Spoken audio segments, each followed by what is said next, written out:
Okay, we'll move on to report of city officials. Mayor Salzer. Thank you, Mr. President, members of council. Briefly discussing some of the items on this evening's council agenda, if I may. Item 2, which deals with the joint cooperation agreement with the County of Pickaway, Pike, and Ross. I would join with Mrs. Ames in asking council to consider passage of that this evening so that we can proceed with the necessaries, I guess I should say, of the bureaucracies in the federal and state level in order to start receiving some of these funds.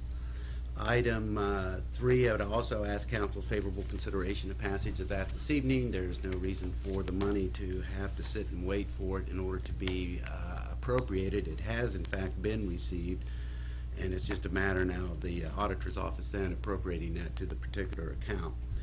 The item 4 is the HUD funds, the $200,000. This is for the Brownsfield study.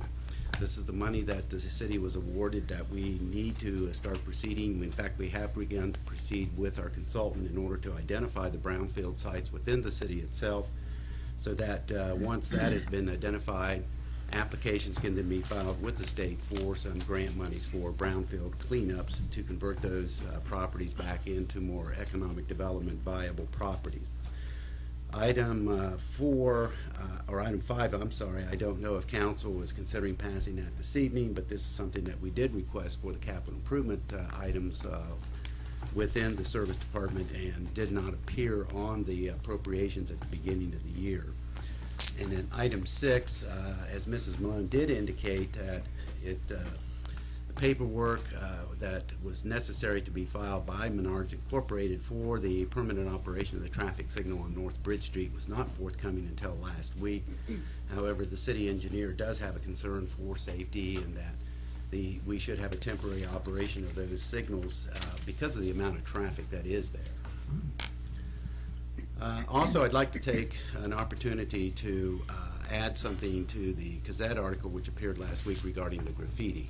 And it's certainly not a reflection upon the reporter. I think it's more of a reflection upon the space that was available to get the article in.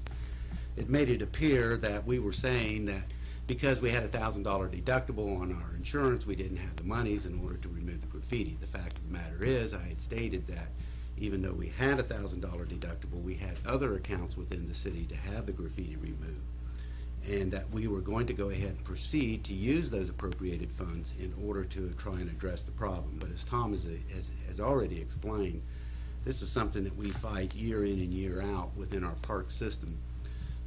I can't tell you how many times, for instance, the underpass under Bridge Street for the bike path, the bike trail, has been painted over and over again, and within a matter of days, graffiti reappears. So we are always constantly battling for that.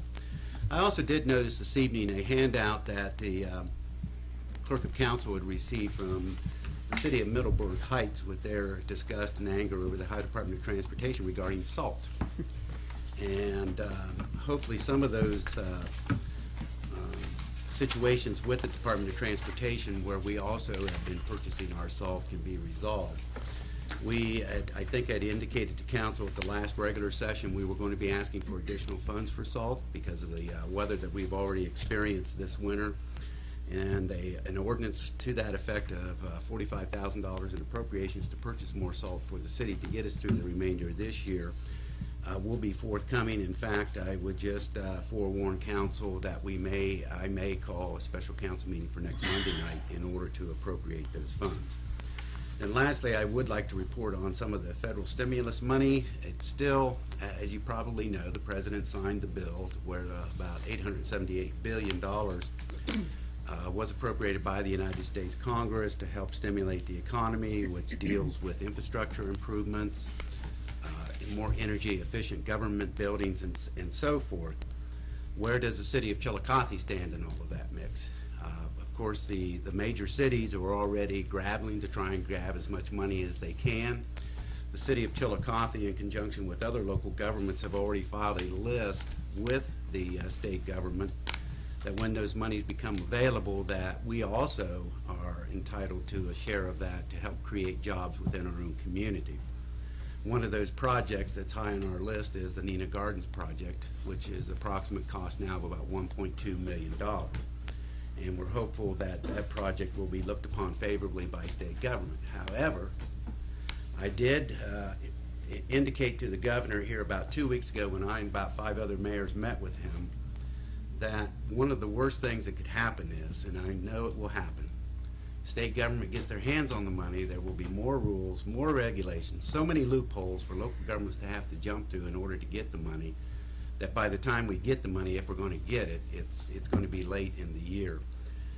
A shining example of that is what's on tonight's council agenda, item 2, dealing with the joint cooperation agreement for neighborhood stabilization. This was money to try and deal with the foreclosure crisis within our country. That was appropriated by the United States Congress about mid-October. Now we're at the end of February, and before we can even start applying once again, our staffs, the administrators of these monies for this region, have to go back to more training because of the rules and regulations that the state government wants to lop on.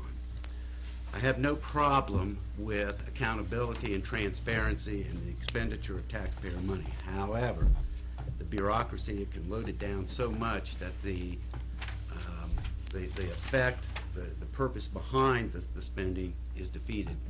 And I hope that that doesn't really happen. But we, as a city of Chillicothe, in conjunction with Ross County, as a matter of fact, we've been working with the county engineer's office in order to try and coordinate our efforts as a local community, Chillicothe and Ross County, to apply for and hopefully receive some of the stimulus money. Thank you, Mr. President. Okay, thank you. Auditor, Mr. Morrissey. Thank you, Council President Schultz. Just a few things. We accepted bids today on the $200,000 rollover that you see mentioned in number 1. There was only one bid for our money, which is very, very unusual. I've never had that before. City of Newark last week had no bids. They had to go out and beg somebody to loan them the money, which doesn't bode too well for future situations. We have some rollovers coming up. We have $1 million worth of street and alley work, which is in notes. It doesn't impact bonds, but it's an indication of what's going on with the financial markets right now. I would like to, I know everybody knows by now, but the Red Flex refunds went out.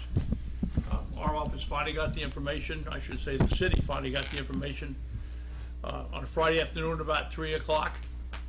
And Donna Taylor, my deputy, and Holly Cousins and Kathy Neese tackled this thing over 2 days. They got over 500 refunds done, and it doesn't sound like much maybe to you, but each one has to be treated individually, and they're in the mail by Wednesday at 4 o'clock.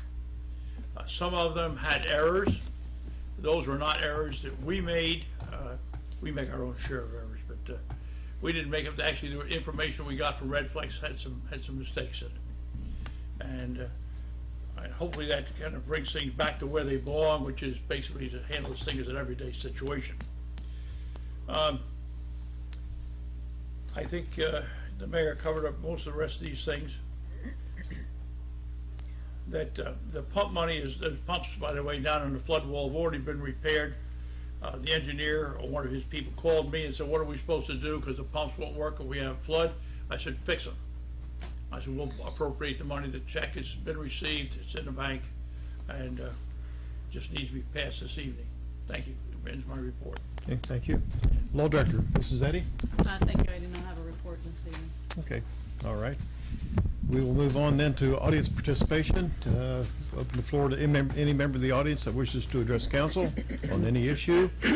Remind you of Council Rule 21 that limits each speaker to 5 minutes and each subject to 15 minutes. And you must give your name and address, please.